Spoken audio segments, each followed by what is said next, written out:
war in Iran and future trade deals. NBC's Alice Barr has the latest from Washington on how the pair is looking to stabilize relations. President Trump given a ceremonial send-off from China this morning to cap a summit mixing pageantry and thorny politics. We've made some fantastic trade deals, great for both countries. He's a man I respect greatly. Become really a friend. The president praising Chinese leader Xi Jinping, and while there's no sign of a breakthrough on a comprehensive trade deal, he suggested Boeing would sell China 200 jets. It was sort of like a statement, but I think it was a commitment. And teased potential business with other American CEOs who joined the trip. One thing I think that we're going to make a deal on, they've agreed they want to buy oil from the United States. The president acknowledged China wants to keep buying oil from Iran, propping up their economy, but said Beijing won't give Tehran military equipment. He feels strongly they can't have a nuclear weapon. He said that very strongly. They cannot have a nuclear weapon, and he wants them to open up the strait. Asked whether China's leader promised to pressure Iran to reopen the Strait of Hormuz. I'm not asking for any favors. Because when you ask for favors, you have to do favors in return. We don't need favors. And on Taiwan, the island democracy that China's communist government claims as its own, President Trump would not commit to an upcoming arms sale, part of a long-standing U.S. policy of selling Taiwan defensive arms, saying he needed to speak to Taiwan's leader. I'll make a determination over the next fairly short period. So you're not necessarily going to go ahead. It was your proposal. Make a determination. That after a Chinese spokesperson warned if the Taiwan issue is mishandled, the U.S. and China could collide or even conflict, pushing the relationship into dangerous territory, underscoring that complex challenges remain. From here, the U.S. trade representative said the U.S. and China would set up a board of trade to work toward reducing some tariffs. And President Trump invited President Xi to visit Washington in September. In Washington, Alice Barr, NBC News. Well, all new at noon, a man is in the hospital now after being shot in the 7th Ward. New Orleans police say that this happened just before 9:45 this morning along Annette Street near North Miro. No word on his condition or a motive for that shooting, but stick with WDSU, of course, for updates.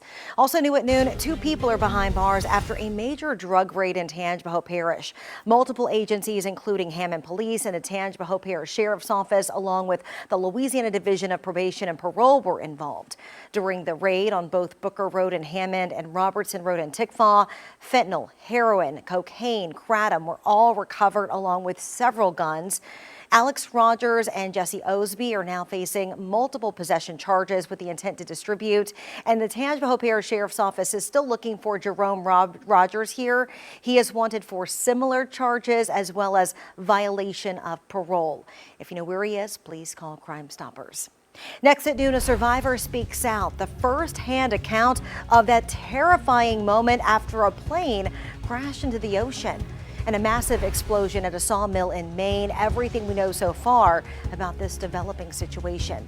And a live look for you outside. Some warm conditions, those temperatures ticking up. We'll take a how warm it's going to be for your weekend plans and the changes in store for us next week.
Developing right now, emergency responders in Maine are responding to an explosion and a massive fire. We're told this appears to be happening at a lumber mill as the fire and the smoke shoots into the air, as you see right there. Information is limited at this time, but we do know at least one person is hurt and that the fire marshal's office is investigating. Meanwhile, an investigation underway in Ohio after a small plane crashed into a house, killing both people on board. But incredibly, the people living inside that home were able to escape safely. NBC's Shaquille Brewster has that story. Oh my gosh. This morning, an investigation is underway after this terrifying scene unfolded Thursday in Akron, Ohio. That thing went up in smoke and then oh, there it goes, boom again. A small single-engine plane crashing into a home and bursting into flames. Authorities say 2 people on board were killed. Loud boom, big fire, and lots of black smoke. They are now advising there is a house on fire. The accident happened about 4 miles away from the Akron-Fulton Airport, where the plane initially took off. This is insane. I don't think I've ever seen a worse fire. Video shows part of the tail from the 1963 Piper Cherokee in the home's driveway. We arrived to heavy smoke coming out of the house, and we addressed it, approached it as a house fire. While it's unclear what exactly caused the plane to go down, officials say miraculously everyone inside the home escaped safely. Christy Gold lives nearby. And my heart was racing because it sounded like something was going to land on my house. Seconds later, there was an explosion. She says she spoke to the family who lives in the house and that a man and his 2 daughters were inside at the time. He said that they were upstairs napping. And so where the plane went into the house, it was by the garage. And he reacted in enough time to get the kids out, everybody out safely. The shocked neighborhood shaken up as authorities work to find answers. We do have to be very protective of all of the residents who live here, make sure they're safe as we continue the investigation. Well, now to a separate plane crash that happened 80 miles off the Florida coast and left the 11 survivors floating in the Atlantic Ocean. Today, one of them speaking out about the terrifying ordeal for the very first time. And that plane was traveling near the Bahamas when it ran into a storm. The pilot was able to perform a controlled landing in the water before the plane ran out of gas, and everyone on board climbed into a raft, and they waited 5 hours before the U.S. Coast Guard and other first responders could rescue them. And when we see the U.S., that's when all of us start crying in the boat. Everybody was rejoicing to know that we get saved because we thought we was going to die. Miraculously, though, no one was hurt. Still gives me chills kind of talking about that because I'm like, where are the sharks? I know. 5 hours, you know that they're going to be somewhere. I was just saying, you hear about this stuff in movies and like Right. TV shows, but wow. Making it out okay. Yes, Well, indeed. we're making it out okay when it comes to our forecast right now. Feeling a little warm, but hey, at least it's not August style temperatures just yet. I was gonna say, yeah, hey, it's May. We'll take May over what, July and August. Stickiness, Let's yeah. not think about it, right? Speaking of stickiness, we'll get some more of that as we get into next week. So that is gonna be on the rise. In the meantime, look at this outside North Shore. Look at you, looking nice. Got some partly cloudy skies. Earlier this morning, I mentioned this a little earlier, we did start out with mostly clear skies. Now the clouds have kind of rolled in for us. Let's talk about moisture in the air. So, yesterday, previous days, if you've been with me, been talking about this. This is right over us. Now it's pushed on off to the east even more. So we're going to start to get a little more moisture moving back into the area for us. So what does that mean? Well, eventually, the kind of decent feeling air that we're dealing with today, that's likely going to change over the next couple of days. In the meantime, here's your dew points across the region. It's starting to tick up. Earlier this morning, some of us were down into the 50s. When you're into like 65 and above, it's kind of sticky, but we've kind of risen up some from earlier this morning. North Shore, you were actually feeling pretty good. So now we're starting to get back into that sticky category, but I can tell you, we at least have one more day where we can say, it feels comfortable or it feels okay before things will start to rise once again. So looking at Sunday and beyond is where we will definitely be dealing with some much higher humidity. Wind speeds for us, they continue to come out of the south, and they've actually picked up some for this morning. This morning it was calmed about almost 5 miles per hour. Now we're kind of picking up almost 10 miles per hour. So we'll continue to see that southerly flow, and that is going to continue to raise our temperatures. Look at where we're sitting at already, into the lower 80s for all of us. And No, we're not even close to being done for the day. I do actually have us warming up here just a few more degrees, maybe 5 degrees for most of us. We'll say 3 to 5 more degrees, but clouds will continue to stick around with us along with the sunshine, but we are not expecting any rain for today. So highs for today, we're saying mid 80s to upper 80s, very close to 90 on the North Shore. Bogalusa, you're flirting with it. Baton Rouge flirting with it too. We're getting close, right? Then as we get to tonight, maybe you got some evening plans, nighttime plans, early morning plans for tomorrow. It's not looking too bad for your lows. So how we typically have been starting out for the mornings, that's what you can expect for tomorrow morning if you do have to do some early morning errands. Or let's talk about the election day forecast for you. Looking ahead to tomorrow, we've got 70s to start off and then eventually into some 80s. So tomorrow going to feel very similar to what we're dealing with for today. And again, not expecting rain. I always love to see that on election day when weather is not really playing a big role in that. All right, now as far as what's ahead for us, we're going to see clouds increase later on tonight into tomorrow. And then Sunday, I do have a small chance of a shower or two moving through. Some of us could get some brief heavy downpours passing through. This is likely going to be for the afternoon. And again, not for everybody, looking at about a 40% chance. And then as we get to Monday and Tuesday, we'll also have those smaller chances up ahead for us, but it does not look to be any major washouts. Here's a look at the rest of the WDSU first warning 7-day forecast. I do have us in the upper 80s for today. And then next week, though, with the humidity rising and us being into the upper 80s, it's likely going to feel like we're into the 90s. Randy?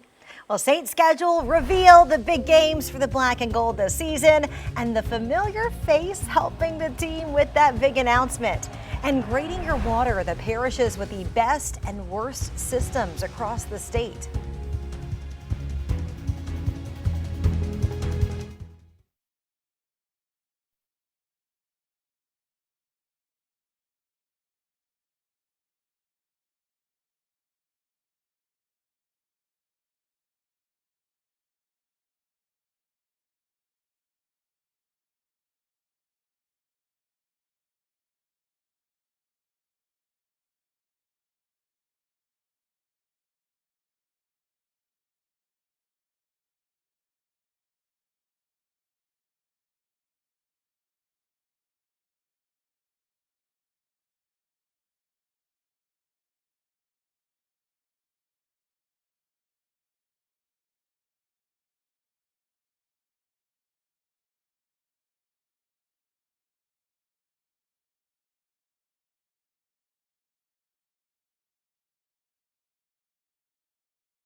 The Saints schedule is finally out, and the Who Dat Nation is already planning as airlines are even adding more seats so you can get to some of those road games. The Black and Gold will start the season on the road against the Lions, and they'll also be making history overseas.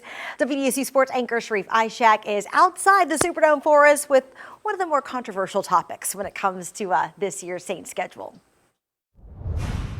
So we can start in a number of areas when it comes to the Saints schedule, but we're going to start where I'm standing, right next to the Rebirth statue. Steve Gleason blocking the punt against the Atlanta Falcons in the Saints' first home game after Hurricane Katrina. You should know the date by now, September 25th, 2006. My math tells me that September 25th, 2026 will be the 20-year anniversary. It would be awesome if the NFL helped the Saints and Falcons celebrate that game on Thursday Night Football, September 24th. Didn't happen, even though they're going to play a primetime game days later. It's kind of like celebrating your birthday days later.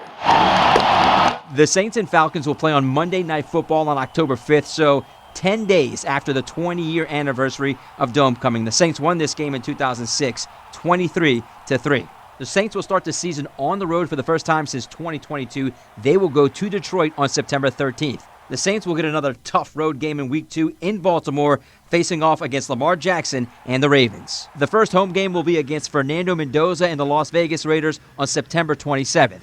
Some other notable games, tough back-to-back road games in late November at Chicago and Cincinnati, a big home game with the Packers on December 6th, and they close out the season at home against the Bucs on January 9th or 10th. Somehow, the Saints have the second easiest schedule in the entire NFL. I know if you look at the way it's put together, it doesn't feel like that. They also are playing 5 teams that made the playoffs last year, which is the fewest in the NFL. Outside the Superdome, Sharif Ishaq, WDSU News. And we all love this here at WDSU. The schedule announcement features WDSU Chief Meteorologist Emeritus Margaret Orr giving her forecast for the games with zero chance of concern. Huge heat dome is plaguing the Atlanta Falcons. They are feeling fried after an 8-season losing streak. The area is now under a decades-long choke advisory. Let's keep that choke advisory going. But on top of that, she also predicted the Saints offense would be like a squall line moving through the Carolina Panthers defense. The spot also featured Hoda Kotb, even Jim Cantore. Well, tonight we have got a special show for you, breaking down all the games, checking in with our colleagues in the cities where many of you will be traveling. You don't want to miss that at 6:30 p.m. right here on WDSU. Desperate for donations, the need for blood during the heated months, and how you can help. Plus, abortion pill access, why the Supreme Court is striking down a challenge by Louisiana leaders to stop mailing in the drug. And of course, it is finally Friday for us, and you know what? Things looking good. Speaking of football, Hyatt Regency camera overlooking the Caesars Superdome. But look at this, nice conditions to end off your Friday leading into the weekend. We'll talk more about your forecast coming up on the other side of the break.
Well, the temperatures are rising ahead of a really busy weekend here across southeast Louisiana, so you might need that portable fan with any of those outdoor events, even a lot of water. As we take a live look outside, the sun is going to be with us just for a few more days before changes hit. So let's go to WDSU First Warning Weather meteorologist Raven Richard with a look ahead to that weekend forecast. Yeah, so we are definitely talking about some much warmer weather in store for us. Looking out over the causeway, a lot of sunshine out there, and really that's been the case for all my cameras, Manny Family Children's Hospital camera. But we are seeing a little more clouds starting to build for us. But other than that, though, things looking good, conditions also looking good as well. Now, as far as the wind speeds go for us, winds are coming out of the south, and so if you're heading out on the water, maybe later on today or even for tomorrow, shouldn't be too bad for you, but they are starting to pick up in speed a little bit, but they're coming from the south. So we're going to continue to talk about rising humidity, but I think we're really going to feel that once we do get to Sunday. Look at our temperatures right now. We are continuing to heat up. Probably going to be a couple of degrees warmer than this just before the show ends, but as of right now, we're into the low to mid 80s for us, and it's not even 1 o'clock, so we still got a little ways left to go. I think we'll probably warm up another 3 to 5 degrees as we're heading into the rest of the afternoon on into the evening. But if you do have some evening plans, overall things aren't looking too bad for you. So we got a lot to talk about in your forecast. I'll talk about the election day forecast for you and when we could see rain chances return. Randy? Well, new at noon, a new Ebola outbreak is confirmed in the Congo, leaving dozens of people sick. The latest number showed 246 suspected cases and 65 deaths recorded so far. The outbreak is happening in around Mongwalu, which is very close to the Uganda side of the Congo. The Ebola virus is highly contagious. It can be contracted through bodily fluids. The disease that it causes is rare but severe and often deadly. The outbreak is stroking fears of a regional spread because of the frequent population movements between the eastern Congo and the neighboring countries. Right now, Africa CDC is working to determine if this is a new strain, because if you remember 5 months ago, the Congo had another Ebola outbreak after 43 people died. They had stockpiled vaccines, but that was for that particular strain. This all comes as many are still on edge over the deadly hantavirus outbreak, but the CDC is confirming there are currently no known cases of the virus in the U.S. Health leaders say the one American who initially tested positive may have never had the disease at all. However, as NBC's Maggie Vespa tells us, the number of potential exposures being monitored in the country appear to have increased. In the wake of that deadly cruise ship outbreak, signs of hope here at home, with the CDC now saying there are no known cases of hantavirus in the United States. The announcement tied to new testing at the University of Nebraska Medical Center, where health officials say Oregon physician Dr. Stephen Kornfeld has tested negative for hantavirus 3 times since first isolating here Monday and has remained asymptomatic. This after they said one of his 2 tests taken on board the ship came back positive. That initial test that he had was likely a false positive. Citing results from an ongoing CDC assessment, doctors adding, he does not have antibodies to hantavirus, which means he was likely not ever exposed or ill with hantavirus. Dr. Kornfeld was being treated as the lone American case of hantavirus, spending days in this Omaha facility's highly restrictive biocontainment unit. Doctors say he's now moved into a quarantine unit like 15 of his fellow passengers. My heart rate is going up really quickly. Among them, Jake Rosemarin, who's been documenting life in isolation. Hi. No symptoms, 98.6. Between exposed passengers on the cruise ship and people who came into contact with them, the CDC says they're monitoring 41 people across at least 16 states. Roughly half, they say, are isolating at home, the rest under observation at hospitals in Omaha, Atlanta, and Kansas City. Health officials in Canada also sounding alarms, saying they're monitoring 36 Canadians, including 4 cruise ship passengers now isolated in prearranged lodging. So far, they say, none are showing symptoms. Globally, 10 hantavirus cases and 3 deaths have been tied to this outbreak. Health officials here at home working around the clock to contain the spread. Well, access to abortion pills by mail through telehealth will continue after the U.S. Supreme Court struck down a challenge by many of our Louisiana leaders. The High Court ruled that the pill must remain available by mail nationwide while the litigation continues. A ruling by the Fifth Circuit Court of Appeals in New Orleans had required women to have an in-person visit. The FDA is still reviewing the safety protocols for mifepristone. Louisiana Right to Life said Louisiana has the right and duty to protect mothers and unborn babies from abortion drugs being shipped into our state. The Center for Reproductive Rights said that access to the pill is the difference in getting an abortion or not, and that many studies have proven that it was safe. The New Orleans Police Department is looking for a person of interest in a murder investigation. NOPD says that Makia Vo is wanted for questioning about a murder that happened back on December 29th.